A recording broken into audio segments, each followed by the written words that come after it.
नमस्ते साथियों। एक बार फिर से आप सबका स्वागत है। हम पढ़ रहे थे कक्षा 10वीं का 5वां चैप्टर दैनिक जीवन में रसायन। आज के इस अध्याय में हम पढ़ेंगे पीएच, पीएच की वैल्यू, पीएच की परिभाषा, पीएच स्केल और पीएच का हमारे दैनिक जीवन में क्या महत्व है। तो चलिए दोस्तों, हम बिना किसी विलंब के शुरू करते हैं।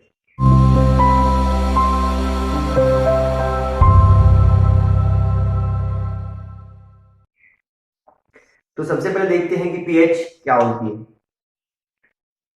देखो, पीएच को लिखने का तरीका कुछ इस प्रकार से होता है। पी को छोटा लिखा जाता है और एच को उसके ऊपर बड़ा लिखा जाता है। ठीक है। अब देखो, पीएच का मीनिंग क्या होता है।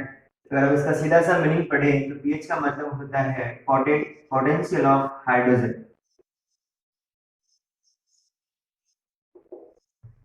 पोटेंशियल ऑफ हाइड्रोजन, ये इसका एक सीधा सा मीनिंग होता है। कुछ लोग इसे स्ट्रेंथ ऑफ हाइड्रोजन भी बोलते हैं या पावर ऑफ हाइड्रोजन भी कहा जाता है, लेकिन इसका प्रॉपर मीनिंग यही होता है। अब पीएच में जो पी वर्ड है, ये जर्मन शब्द पुसांस का प्रतीक है। जर्मन शब्द पुसांस का प्रतीक है, जिसका मतलब होता है शक्ति। और इसमें जो H है वो हाइड्रोजन आयनों की सांद्रता का प्रतीक है। यानी किसका प्रतीक है? हाइड्रोजन आयनों। ये पीएच का मीनिंग है, नॉर्मल सा। लेकिन ये इसका मीनिंग है, लेकिन इसकी परिभाषा क्या हो सकती है कि पीएच की एक परिभाषा क्या है। तो सबसे पहले लिखते हैं हम पीएच की परिभाषा। What is the definition of pH. तो पीएच की परिभाषा क्या है? पीएच की परिभाषा है कि किसी विलयन में हाइड्रोजन आयनों की सांद्रता के किसी विलयन में H प्लस यानी कि हाइड्रोजन आयनों की, H प्लस आयनों की सांद्रता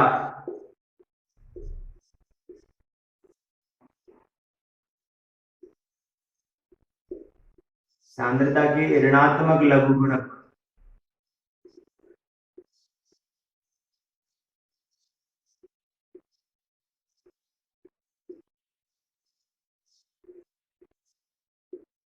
ऋणात्मक लघुगुणक को पीएच कहते हैं। यानी किसी भी विलयन के अंदर हाइड्रोजन आयनों की जो सांद्रता है, उस सांद्रता के ऋणात्मक लघुगुणक को हम क्या बोलते हैं? पीएच बोलते हैं। कहने का मतलब क्या हुआ कि जो पीएच होता है वो -log10 H plus concentration of H plus, hydrogen आयनों की सांद्रता के ऋणात्मक लघुगुणक को क्या बोला जाता है? पीएच बोला जाता है। देखो, हम जानते हैं कि अगर किसी पदार्थ का जलीय विलयन बनाया जाए तो जल के अंदर क्या होता है कि जैसे H प्लस मुक्त होगा तो H प्लस मुक्त होकर के किससे क्रिया कर लेगा? H2O से क्रिया करेगा। क्योंकि H प्लस मुक्त नहीं पाया जाता, वो H2O से क्रिया करेगा, और जैसे ही इससे क्रिया करेगा तो क्या बना लेगा? ये हाइड्रोनियम आयन। क्या बनाएगा? Hydronium ion. तो हम पीएच की परिभाषा ये भी कह सकते हैं कि जो पीएच की वैल्यू है वो -log10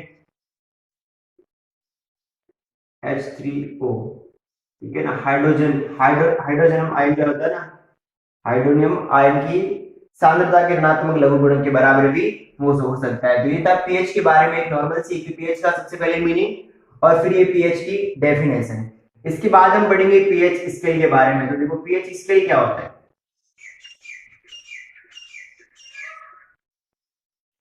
अब देखो, पीएच स्केल को सबसे पहले एक वैज्ञानिक था सोरेनसन, उसने बनाई।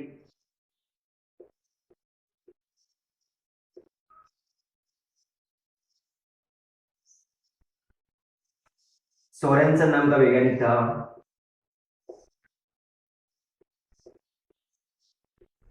यानी कि पीएच स्केल को सबसे पहले सोरेनसन नाम के वैज्ञानिक ने बनाई। पीएच स्केल होती क्या है? तो ये स्केल होती है जिसके ऊपर 0 से लगा करके 14 तक अंकों को अंकित किया जाता है। 0 से 14 तक इसके ऊपर अंक अंकित होते हैं और उसके बीच में 7 अंकित होता है। अब जो पीएच स्केल होती है वो किसी भी विलेन के पीएच वैल्यू को बताती है। पीएच स्केल क्या करती है? किसी भी विलेन की पीएच वैल्यू को बताती है। अब इस पीएच वैल्यू के आधार पर हम ये बता सकते हैं कि विलेन जो है अम्लीय है, क्षारीय है या फिर उदासीन है। कैसे बता सकते हैं? जैसे अगर मान लो कि पीएच का मान 7 से कम आ रहा है, यानी pH इज लेस देन 7। अगर इसका मान 7 से कम आ रहा है तो विलेन जो है वो अम्लीय होगा। विलेन की प्रकृति कैसी होगी? अम्लीय होगी। लेकिन अगर pH की वैल्यू एग्जैक्ट 7 आ जाती है, यानी pH का मान 7 के बराबर आता है, तो विलेन उदासीन होगा। विलेन कैसा होगा? उदासीन।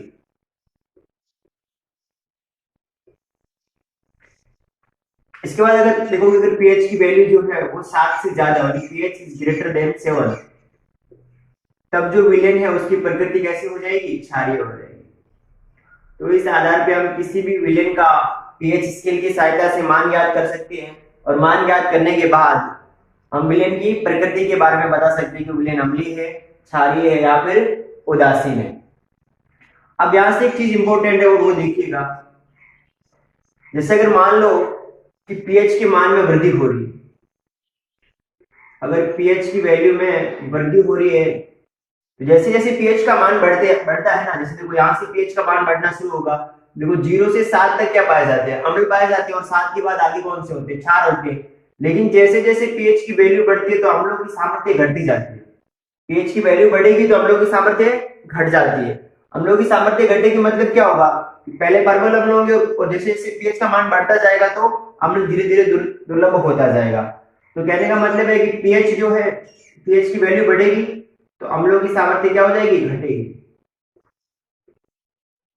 अम्ल की सामर्थ्य, अम्ल की सामर्थ्य क्या हो जाएगी? घटेगी।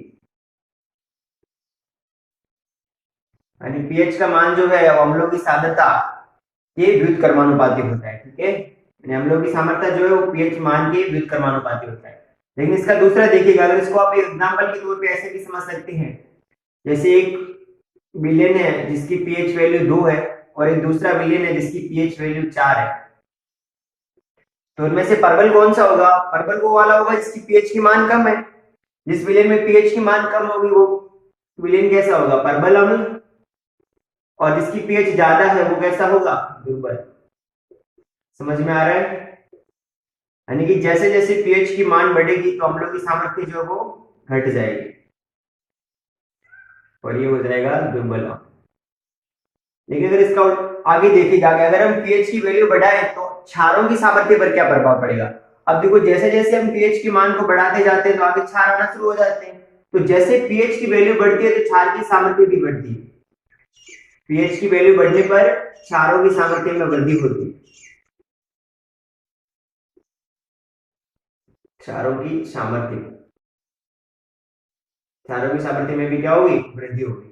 यानी pH जो होता है वो क्षारों की सामर्थ्य के समानुपाती होता है। आप ये भी कह सकते हैं कि क्षारों की सामर्थ्य है वो pH की क्या होती है? समानुपाती होती है। लेकिन अम्लों की सामर्थ्य जो है वो pH के व्युत्क्रमानुपाती होती है। अब इसी का एग्जाम्पल के द्वारा समझिए, जैसे एक विलेन है जिसका pH 12 है, और एक दूसरा विलेन है जिसका pH मान लीजिए कि 10 है। ठीक है, एक विलेन है जिसका pH 12 है और दूसरे विलेन जिसका pH क्या है? 10 है। अब देखो pH की वैल्यू बढ़ रही है, इस विलेन की 10 है और इसकी कितनी है? 12 है। तो जैसे इसकी वैल्यू बढ़ेगी तो ये वाला कैसा हो जाएगा? परबल। परबल क्षार। जिसकी pH ज्यादा है वो परबल होगा, और जिसकी pH कम है वो दुर्बल क्षार होगा। तो कहने का मतलब क्या हुआ कि अम्ल और क्षार जो है वो एक दूसरे के विपरीत चलते हैं। जैसे आप pH की वैल्यू को बढ़ाओगे तो अम्लों की सामर्थ्य में कमी आएगी, लेकिन अगर pH की वैल्यू बढ़ाओगे तो क्षारों की सामर्थ्य में वृद्धि आएगी। तो यहां तक सबको समझ में आ गया। अब इसके बाद हम कुछ पदार्थों के एग्जाम्पल देखते हैं, जिनमें से कुछ पदार्थ अम्ल होंगे और कुछ पदार्थ क्षार होंगे। अब ध्यान से देखिएगा, जैसे कुछ पदार्थ है जिनकी प्रकृति अम्लीय होती है और कुछ पदार्थ है जिनकी प्रकृति क्षारीय होती है। जैसे जठर रस जो होता है,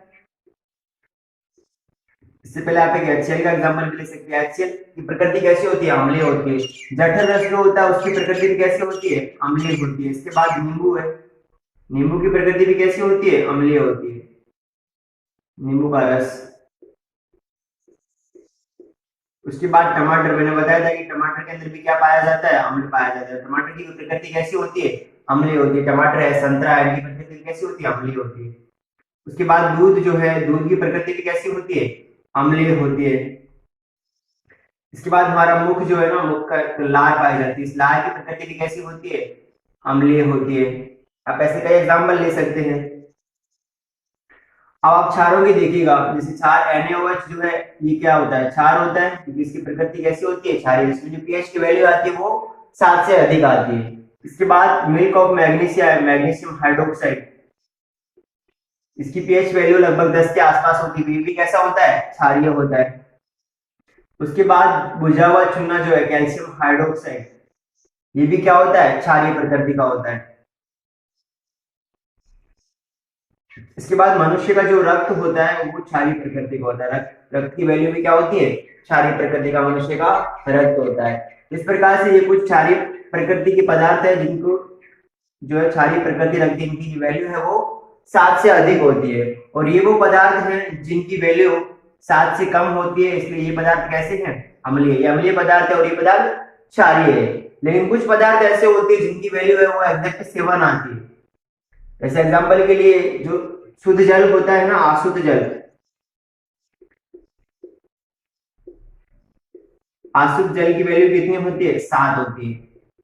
इसके बाद जो शुद्ध नमक होता है NaCl, इसकी वैल्यू भी कितनी होती है, 7 होती है। तो होता है पीएच स्केल, जिन पदार्थों की या जिन विलयनों की वैल्यू 7 से कम आती है वो सारे अम्लीय होते हैं, और जिनकी वैल्यू 7 से अधिक आती है वो सारे क्षारीय होते हैं, और जिनकी वैल्यू 7 आती है वो उदासीन प्रकृति के होते हैं। तो आगे हम पढ़ेंगे पीएच का हमारे दैनिक जीवन में क्या महत्व है। पीएच का दैनिक जीवन में महत्व, दैनिक जीवन में महत्व कह सकते हो या फिर दैनिक जीवन में उपयोग।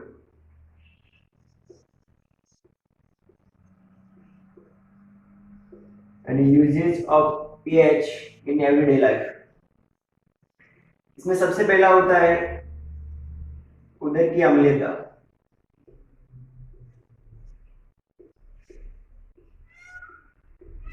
उदर की अम्लीयता का मतलब क्या होता है, देखो हम जानते हैं कि पाचन तंत्र के अंतर्गत अग्नाशय ग्रंथि आती है, और अग्नाशय ग्रंथि जो है वो जठररस का स्त्राव करती है। जब वो जठररस अधिक मात्रा में स्त्रावित हो जाता है तो हमारे शरीर में अम्ल की मात्रा बढ़ जाती है, जिसके कारण हमें पीड़ा और दर्द का अनुभव होता है। इस जठररस की मात्रा जब बढ़ जाती है, यानी कि अम्ल की मात्रा बढ़ जाती है, तो क्या किया जाता है, एक प्रकार का दुर्बल क्षार, जिसे बोलते हैं मैग्नीशियम हाइड्रोक्साइड है, मिल्क ऑफ मैग्नीशियम, एक प्रकार का एंटा एसिड का प्रयोग किया जाता है। एंटा एसिड मतलब दुर्बल क्षार। मैग्नीशियम हाइड्रोक्साइड एक दुर्बल क्षार है, इसका उपयोग किया जाता है। तो मैग्नीशियम हाइड्रोक्साइड क्या करता है कि जठररस के बढ़े हुए प्रभाव को, इसकी अधिक मात्रा होती है, उसे नियंत्रित कर देता है, जिससे हमें जो दर्द और पीड़ा उत्पन्न होती है उससे राहत मिल जाती है। इसके बाद पीएच का दूसरा उपयोग देखिएगा, दंत क्षय। देखो हमारे मुख का जो सामान्यतः पीएच होता है वो 6.5 के आसपास होता है। हमारे मुख का पीएच जो है वो 6.5 होता है। लेकिन भोजन करने के पश्चात भोजन के कुछ जो अपशिष्ट पदार्थ है वो हमारे दांतों में रह जाते हैं, भोजन के कुछ टुकड़े जो है हमारे दांतों में रह जाते हैं, जिससे हमारे मुख में रहने वाले जो बैक्टीरिया होते हैं वो उनका भोजन के टुकड़ों का अपघटन करते हैं, जिसके फलस्वरूप क्या होता है कि हमारे मुख के अंदर अम्लों का निर्माण होता है। और अम्ल जैसे हमारे शरीर मुख के अंदर बनेंगे तो क्या होगा, अम्ल जैसे ही बनेगा तो पीएच की वैल्यू जो वो घटने लगेगी, और पीएच की वैल्यू जब घट करके 5.5 हो जाती है या फिर 5.5 या फिर इससे कम हो जाती है तो हमारे दांतों के लिए वो हानिकारक होती है। हम जानते हैं हमारे दांतों के ऊपर एक कठोर आवरण पाया जाता है एनिमल, और जैसे ही हमारे मुख की पीएच 5.5 से कम हो जाएगी तो उन दांतों को क्या कर देंगे, उनका नुकसान पहुंचाना शुरू कर देंगे, दांतों का क्षय होना शुरू हो जाएगा। तो इससे बचने के लिए क्या किया जाए, तो इससे बचने के लिए हम क्या करते हैं, दंत मंजन करते हैं। दंत मंजन करते हैं, दंत मंजन में क्या होता है, क्षारीय विलीन होता है। हम तो या तो दंत मंजन किया जाता है या फिर क्षारीय विलीन की सहायता से मुख की सफाई की जाती है। तो ये दैनिक जीवन में इसका उपयोग है कि दंत क्षय को रोकने के लिए हम क्या करते हैं कि दंत मंजन करते हैं, पर क्षारीय विलीन का उपयोग किया जाता है, क्षारीय विलीन से मुख की सफाई की जाती है। इसके बाद देखिएगा कीटों का डंक।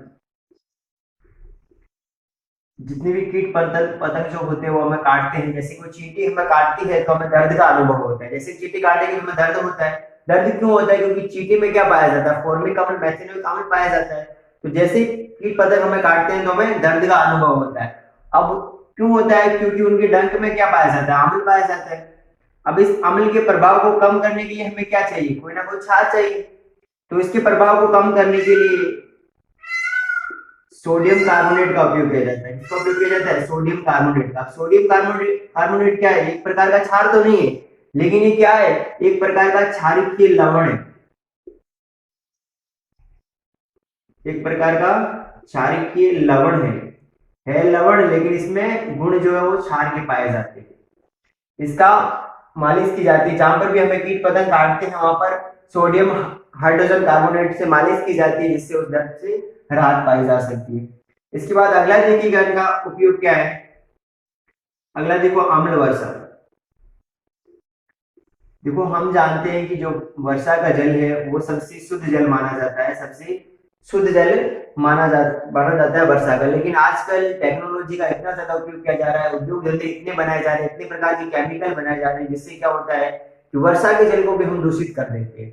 वो जितने भी उर्वरक बनाते हैं, यहाँ पर प्रदूषक जितने भी बनाते हैं जो हानिकारक होते हैं, वो ऊपर जाकर के वर्षा के जल से मिल जाते हैं। अब वर्षा का जल जो है उसमें जितने भी प्रदूषक पदार्थ मिलते हैं, तो वर्षा के जल का पीएच कम हो जाता है। यानी क्या होता है? वर्षा के जल की पीएच में क्या आती है? कमी आती है। पीएच में जैसे ही कमी आती है, तो हम जानते हैं पीएच के मान को कम होना मतलब क्या हो जाएगा? अम्लीय हो जाएगा। इस कारण उस वर्षा को क्या बोलते हैं? अम्ल वर्षा बोलते हैं।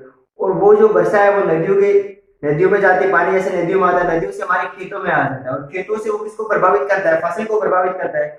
और फसल से हम जंतु है या फिर जानवर जो भी है, जितने भी मनुष्य है, ये सब, यानी कि क्या होता है कि फसल से क्या हो जाएंगे? जंतु प्रभावित हो जाएंगे, और जंतु से पूरा का पूरा पारिस्थितिकी तंत्र प्रभावित हो जाता है। यानी कि अम्ल वर्षा से क्या होता है? पूरा का पूरा पारिस्थितिकी तंत्र जो है प्रभावित हो जाता है। अब इसकी कमी को, इसको दूर कैसे किया जाए? तो इसको दूर करने का तरीका एक ही है कि प्रदूषक जितनी भी हम बना रहे हैं, उन प्रदूषकों को नियंत्रित किया जाए, उनका उपयोग कम से कम किया जाए। प्रदूषकों को क्या किया जाए? नियंत्रित किया जाए। प्रदूषकों का कम से कम उपयोग किया जाए। अगर प्रदूषकों का हम कम से कम उपयोग करेंगे तो अम्ल वर्षा होने से रोक सकते हैं, और अम्ल वर्षा को रोकेंगे तो उसके नुकसान भी नहीं होंगे। इसके बाद अगला और देखिएगा, जैसे मिट्टी का पीएच।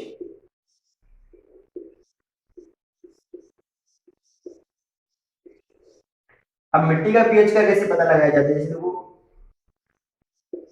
अगर आप कहीं पर मिट्टी है, उस मिट्टी के पीएच का पता लगाएं कि वो मिट्टी कैसी, क्षारीय है, अम्लीय है या फिर उदासीन है, फिर उसके आधार पर हम फसल बो सकते हैं। अगर कौन सी फसल बोनी है तो उस फसल के लिए मिट्टी कैसी चाहिए। तो अगर हमें मिट्टी के पीएच का पता होगा तो हम एक बढ़िया प्रकार की फसल को उसमें बो सकते हैं, और उस फसल को बोएंगे तो उस फसल का उत्पादन अधिक होगा। यानी कहने का मतलब ये है कि मिट्टी के पीएच का पता लगा करके हम अच्छी फसल उत्पादन कर सकते हैं। क्या कर सकते हैं? अच्छी फसल उत्पादन, फसल का जो है वो उत्पादन बढ़ा सकते हैं, उत्पादन की मात्रा बढ़ा सकते हैं, और उसके साथ साथ अच्छी फसल को उत्पन्न किया जा सकता है। तो ये हमारे दैनिक जीवन में पीएच का महत्व है। सबसे पहले मैंने क्या बताया कि उदर की अम्लता, उसके बाद दंत क्षय, फिर कीटों का डंक, अम्ल वर्षा और मिट्टी का पीएच। ये दैनिक जीवन में पीएच का महत्व है। इसके बाद आगे जो है वो हम अगली वीडियो में पढ़ेंगे। थैंक यू, धन्यवाद।